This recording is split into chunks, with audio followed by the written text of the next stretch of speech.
네, 민주당 전당대회 어제 강훈식 의원 사퇴로 이제 이재명 대 박용진, 박용진 대 이재명 2파전으로 진행됩니다. 예, 최후 통첩까지 날리면서 비명 단일화를 요청해왔던 박용진 의원의 입장은 어떤지 오늘 스튜디오에 직접 나오셨습니다. 안녕하십니까? 네, 안녕하세요. 굉장히 좀 힘드신 상황이죠. 지금 전국을 순회하고 계시니까. 어제도 그 전주, 광주 이렇게 찍고 밤늦게 올라왔고요. 오늘 다시 또 전주로 내려가고 그리고 또 1박 2일 하고 광주에서 또 그 행사와 방송 토론 있습니다. 지금 전체 투표는 어느 정도나 진행된 건가요? 그 많은 분들이 끝났나 이렇게들 생각하시는데 일종의 착시 현상이에요. 일정상으로는 전당대회가 중반을 넘어섰어요. 그러니까 반환점을 넘어섰지만 지금 118만 명 중에 권리당원 중에서 30만 명 정도가 투표를 한 거예요. 한 26% 정도의 권리당원들만이 투표가 완료된 거고요. 70%가 넘게 아직 남았군요. 73%가 넘는 87만 명의 투표가 아직 기다리고 있고 그리고 전체에서 30%의 비중을 차지하는 한 16,000명 정도의 대의원, 전국 대의원 투표는 맨 마지막 날 하도록 되어 있습니다. 그렇게 돼 있군요. 그러니까 승부는 아직 나지 않았다는 말씀드리고요. 지금 최대의 격전지는 결국 호남 수도권이지 않겠습니까? 그렇죠. 그리고 거기서도 변동이 있을 수 있고 대의원들의 어떤 그 표심은 또 다르게 나올 수 있기 때문에 제가 분명히 말씀드립니다. 체념하기엔 아직 이르다. 포기하기엔 너무 빠르다. 그러니까 민주당을 포기하지 말아 달라는 말씀 드리고요. 투표율이 많이 낮아서도 걱정이기도 하고 이게 일종의 그 절망적 체념이거든요. 이렇게 되면 안 되는데 하면서도 이렇게 되고 있나 보다라고 하는 착시 현상들을 보고 계시는 거라서 우리 권리당원 분들 그리고 우리 대의원 분들이 내가 의지를 가지고 민주당의 변화를 만들어내겠다고 하면 할 수 있다. 이 말씀 분명하게 다시 드립니다. 지금보다 얼마나 많이 더 줄일 수 있을까요? 그 호남 수도권에서 어떻게 생각하세요? 그 권리당원들 안에서 박용진에게 그렇게 유리하지 않을 거다. 왜냐하면 권리당원들 안에서도 어떤 팬덤이 형성되거나 강력한 지지층이 있는 분들이 더 적극적으로 투표를 하는 게 당연하기 때문에요. 그럼에도 불구하고 이제 호남과 수도권에서 이대로 그냥 이렇게 가버리는 거, 8대2, 혹은 7대3 이렇게 구도가 만들어지는 것이 민주당의 어떤 균형감을 보여주는 데에서도 문제가 있고 또 이후에 당을 끌어가는 데 있어서도 당선된 사람으로서 부담을 갖는 구도거든요. 일방적인 구도가. 이 부분에 대한 어떤 균형 감각을 찾으려고 하는 당원들의 의지가 많이 반영될 거라고 생각합니다. 강훈식 의원은 사퇴를 해버렸는데 연대를 안 한 이유는 뭘까요? 의원님이랑? 그건 잘 모르겠어요. 그러니까 어떤 통화나 이야기는 안 하셨어요? 저희가 처음에 단일화 관련해서 최종적 단일화 이루기 위해서 노력한다고 했고요. 그러기 위해서 비전과 같이 경쟁을 열심히 한다고 했고 토론회를 통해서 박용진이 해왔던 유치원 3법, 재벌개혁, 현대자동차 리콜 이런 등등이 강훈식이 말하는 쓸모있는 정치와 맞닿아 있다. 이런 것도 이미 확인을 여러 차례 했고 그래서 저는 요구를 하고 방식에 대해서도 위임하고 이제 기다리고 있었던 건데 결과는 그렇습니다. 그러나 정치인이 자기 선택에 대해서 하고 나중에 책임지면 되는 거니까 그걸 가지고 제가 뭐라고 그럴 생각은 없고요. 다만 저희가 원하든 원하지 않든 간에 이른바 97세대라고 하는 호명이 있었어요. 각각 살아온 길도 다르고 생각하는 바도 다르지만 이 세대가 그래도 민주당의 변화와 새로운 비전을 만들어내는데 역할을 해줄 것을 기대하고 있었던 그 호명에 응하는 방식으로 우리가 움직였던 건 사실인데 지금 강훈식 후보하고 저하고 단일화가 단순히 무슨 반명 단일화를 요구했던 건 저는 아니라고 봐요. 그런 97세대라고 하는 호명에 응하고 완결성을 갖기 위해서 어떤 움직임이 있어야 된다고 생각을 했거든요. 그래서 비전과 같이 또 이 반명을 넘어서는 민주당의 새로운 어떤 루트를 좀 찾아보려고 애를 많이 쓰고 있었는데 이제 그 루트를 찾는 것을 제가 해야 할 것 같고 이후에도 97세대에게 요구됐었던 새로운 민주당의 10년에 대한 설계도를 그리는 것도 제 역할인 것 같습니다. 제가 그 부분에 대해서 더 무게 있게 무게감을 느끼면서 가겠습니다. 어깨가 많이 무겁습니다. 근데 지금 이제 반명 단일화는 아니다 이렇게 말씀을 하셨는데 또 모두에는 민주당을 포기하면 안 된다. 이렇게 너무 원사이드로 가면 안 된다. 이렇게 말씀을 하셨기 때문에 그 말씀에는 이재명을 선택을 하면 그러면 민주당을 포기하게 되는 것이다. 이런 또 뉘앙스가 담겨 있단 말이죠. 그러니까 투표를 하지 않는 것이 민주당에 대한 포기다. 저는 이렇게 말씀을 드리는 그런 거고요. 의미였어요. 네, 네. 그러니까 투표율을 더 독려하는 그런 의미였군요. 그리고 네. 그 선거라고 하는 게 제가 저분보다 낫습니다. 이거를 잘 설명하는 구조이기 때문에 그걸 반명으로 표기를 하든 뭘로 하든 혹은 그 비전과 가치 경쟁으로 표기를 하든 뭘로 하든 간에 어쨌든 상대 후보에 대한 비판과 비교를 하는 과정일 수밖에 없어요. 예. 이제 그 부분을 가지고서 그 프레임에 갇혀서는 안 된다라고 얘기하는 것만으로는 너무 부족하고 저는 말씀드린 것처럼 이번 선거의 결과와 무관하게 민주당에는 새로운 세대, 새로운 10년을 책임질 리더십을 어떻게 구축할 거냐에 대한 되게 중대한 과제가 있고 이 문제를 풀지 못하면 민주당은 향후 10년 동안 상당히 곤란할 거다. 어려운 지경에 빠질 거다 이런 생각이 들어서요. 그 막중한 책임감을 가지고 이번 선거를 임하고 있고 또 이번 선거 이후에도 그 역할에 대한 박용진의 노력은 계속 될 거다. 이 말씀 드립니다. 그럼 이렇게 여쭤볼게요. 어떤 점에서 이재명 의원보다 비교 우위에 있다. 박용진 의원이 그렇게 생각을 하십니까? 앞으로 어떻게 하겠다고 하는 얘기는 별 의미가 없죠. 왜냐하면 그건 그냥 자기의 계획일 뿐이니까. 예. 해왔던 것들을 보시면 알죠. 아까 말씀드린 것처럼 유치원 3법. 우리 교육계의 엄청난 카르텔 아닙니까? 예. 여기와 맞서서 1년 4개월 동안 버티고 결국은 법을 개정시켰고 금융실명법이 있었으나 돈 있고 힘 있고 빽 있는 사람들 특히 이건희 회장의 차명계좌와 같은 검은 돈에는 그 세금을 부과하지 못했었거든요. 이걸 바로잡아서 1192억 세금을 부과하게 만드는 금융정의를 실현했고 재벌개혁의 성과가 있었고 그리고 현대자동차 리콜을 통해서 국민 안전을 보장하는 이게 다 적게는 1년 길게는 5년 걸리는 싸움이었습니다. 이 일들을 해왔던 박용진의 성과 있는 정치가 민주당을 그렇게 국민들의 삶을 변화시키는 성과 있는 정당으로 만들어 갈 거다. 말의 성찬으로서가 아니라 결과로 보여드리겠다. 이 말씀이고요. 예. 두 번째로 박용진이 소신 있는 정치, 할 말은 하고 할 일을 해오는 정치를 계속 해왔습니다. 제1야당의 대표가 돼서 그 견제와 균형을 갖추고 또 그 집권 여당에 대한 비판과 협력을 동시에 진행할 수 있는 그런 철학과 비전을 가지고 있는 당대표로서 박용진이 월등히 그 역할을 잘 해낼 수 있다. 그리고 민주당이 좀 변화와 혁신을 기대하는 국민들에게 또 그 사람 게다가 전국 선거를 2번이나 패배하고도 또다시 그 책임을 다른 선거를 출마하는 걸로 지겠다고 하는 이 말씀을 하시는 이재명 후보의 리더십, 흔들리는 리더십 이런 거하고는 저는 결이 다르다고 생각을 해요. 무엇보다도 저는 셀프 공천을 마치 선당후사처럼 보이려고 하셨던 정치적 이중 플레이가 우리 정치사에 참 보기 드문 일 아니었나 이런 생각을 하고 그런 방식으로 민주당의 어떤 위기, 어려움, 향후 우리 앞에 놓여 있는 이런 어려움을 잘 헤쳐나갈 수 있을지에 대한 우려와 걱정이 있거든요. 박용진은 그래서 분명하게 선당후사 노선을 계속해서 말씀을 드리고 있고 그렇게 해나가겠다는 말씀을 드립니다.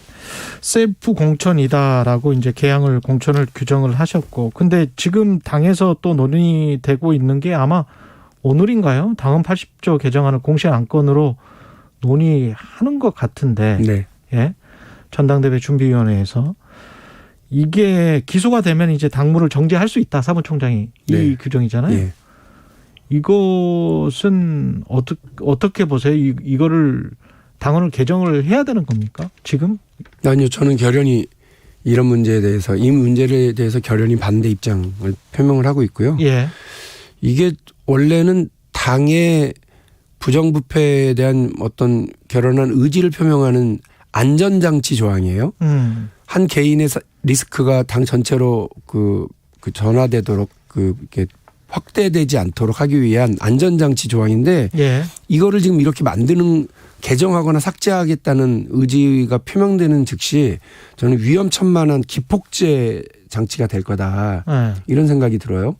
그리고 아니 원래 이 조항은 할 수 있다라고 하는 재량 조항이에요. 예. 그러니까 반드시 해야 된다가 아니에요. 기소가 되면 반드시 해야 된다가 아니라 할 수 있고 제3항에는 그 정치 탄압일 경우에는 달리 해석한다라고 하는 부분도 분명히 있어요. 그렇죠. 이 문제를 놓고 제가 이재명 후보한테 여러 차례 물었거든요.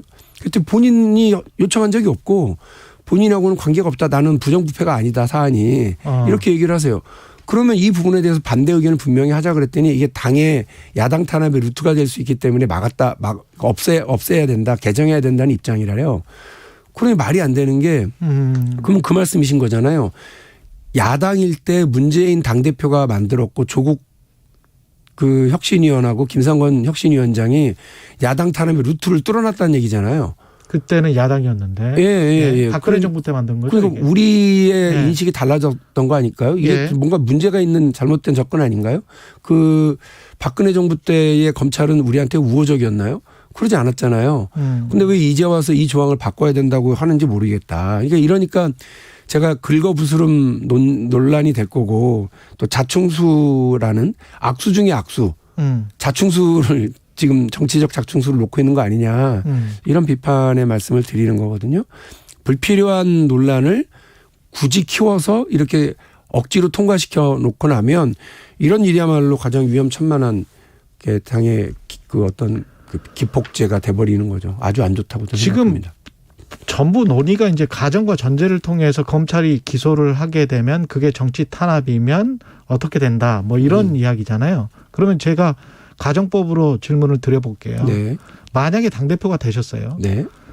그랬는데 이재명 의원이 정치 탄압적인 기소를 당했다고 쳐요. 네. 또는 정치 탄압적인 기소가 아니었다고 쳐요. 그러면 두 가지 경우가 있을 거 아닙니까? 그때 또 국민 여론이 있을 것이고 어떻게 판단을 해야 되고. 그 윤리심판원의 판단을 할 건지 말 건지를 사무총장이 하도록 제가 할 건지 말 건지 이것도 저와 지도부의 사실상의 판단 영역이에요. 근데 그 문제를 놓고 굳이 윤리심판원으로 가지 않도록 한다거나 그리고 1심 때까지 기다려야 한다거나 그리고 1심 때 가게 되면 무조건 1심에서 유죄가 되면 무조건 정지시키고 한다거나. 이게 다 불필요한 논란이라고요. 그냥 지금 그대로 놔두면 된다. 지금 그렇게 놔두면 돼요. 그러니까 문재인 당대표가 괜히 우리 당내에 이른바 이렇게 야당 탄압의 루트를 만들었다고 하는 주장도 말이 되지 않는 주장이고 이게 누군가를 위해서 한 개인을 위한 거다. 그래서 이재명 후보를 위한 법을 개정하는 거다. 그래서 저는 위인설법이다 그렇게 얘기했더니 위명설법이다 이렇게 김종민 의원은 얘기하시더라고요. 그 표현이 맞다고 봐요. 만일에 이재명 후보는 본인은 난 아니다라고 얘기하지만 그걸 청원하는 청원 당원들이나 엄호하는 분들이나 또 전당대회에 나온 최고위원들 중에 일부는 이거 명확하게 얘기하더라고요. 동지에게 왜 칼을 들이미냐 이렇게 얘기하는데 칼을 들이미는 게 아니라 당 전체의 방패를 잘 견고하게 지키자는 말씀인데 이상한 논리로 그것을 반드시 개정해야 될 것처럼 얘기들 하시더라고요. 틀렸습니다. 지금 당헌을 그대로 지키는 것이 당을 위해서나 우리 당의 다른 의원들이나 정치인들 혹은 이재명 후보를 위해서도 훨씬 나은 상황이지 이거를 개정하는 것 자체가 엄청난 괜한 논란을 만드는 거고 자충수를 통해서 우리 스스로에게 더 나쁜 일을 쌓아놓는 되게 안 좋은 정치적인 선택이다라고 저 분명히 다시 말씀드리고요. 국민 여론은 그렇게 좋지 않을 것이다. 만약에 개정을 하면. 그렇죠. 이걸 개정하고 만일에 이재명 후보가 당대표가 되고 이게 개정이 된 채로 갔다. 국민들은 다 기억하세요. 우리는 그때 상황 논리에 따라서 소탐 대실했잖아요. 그래서 위성정당도 만들고 당원 당규를 개정해서 서울시장과 부산시장 후보도 또 냈잖아요. 그때도 당원들이 투표를 통해서 개정을 했잖아요. 근데 그렇게 한 결과가 지금 이 상황인 거예요. 서울은 완전히 험지로 돌아섰고요. 그리고 부산, 울산, 경남 지역의 모든 단체장들이 그 남해 군수를 제외하고는 다 떨어졌고요. 그리고 그 지역구에 출마했던 부산의 그 우리 시의원님 후보들은 재선에 성공하신 분이 아무도 없습니다. 이런 참혹한 상황을 지금 만들어 놓고도 또 당원 개정을 민심에 반해서 그리고 내부에서 논란, 내부에서 논쟁도 제대로 충분히 하지 않고 수기 없이 이렇게 토론 없이 가는 것에 대해서 저는 정말 우려스럽습니다. 그래서 결연히 반대한다는 말씀드립니다. 이재명 의원은 부인하지만 이재명 의원의 의중이 담겨 있기 때문에 권리당원들이 저렇게 적극적이다라고 생각을 하시는 거예요?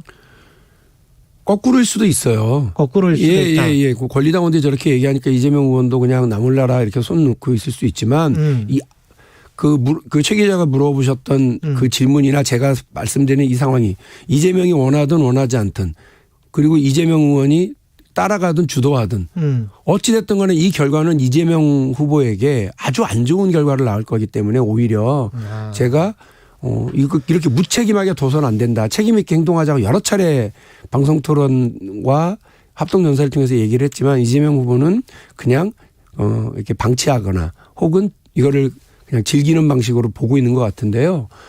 위험천만한 일입니다. 다시 한번 말씀드리는데 박용진이 누구를 겨냥해서 이 문제에 대해서 개정을 찬반을 하는 것이 아니라 정확하게 말씀드리자면 위성정당 만들었을 때와 그리고 부산시장, 서울시장 당원당규 개정해서 재보궐선거에 냈었던 그 상황처럼 국민들이 지켜보고 있고 다 기억하고 있고 이 부분에 대한 그 최종적인 민주당에 대한 판단의 기준으로 삼으실 가능성이 상당히 높아요. 이렇게 하는 거 아닙니다. 근데 지금까지 물론 이제 아까 모두에 아직 뭐 한 70% 정도가 남았다. 권리당원도 70% 이상이 남았다라고 말씀을 하셨지만 초반은 거의 압도적이란 말이죠. 네. 왜 그렇다고 보세요? 아마 우리 당원들 중에서 적극적인 투표층들 중에 이재명 후보에 대한 이 지지의 강도가 분명하신 분들이 더 적극적으로 하시는 것 같아요. 그리고 제가 처음에 말씀드렸습니다만 어대명이라고 하는 절망적 체념 이런 부분들 때문에 비판적이거나 견제해야 된다고 생각하시는 분들은 투표 참여에 좀 소극적인 것도 있는 것 같고요. 예. 그리고 박용진과 광운식 두 경쟁자가 부족했던 면도 분명히 작동할 거라고 생각을 합니다만 이제 아직도 많이 남아 있고요. 이제 1대1 대결 아닙니까? 예. 토론을 하더라도 이제 이재명 후보가 피하거나 숨을 곳은 없게 됐고 저하고 1대1로 토론하고 그리고 구도도 분명해졌기 때문에 저는 다르게 움직여 나갈 수 있을 거라고 생각을 합니다.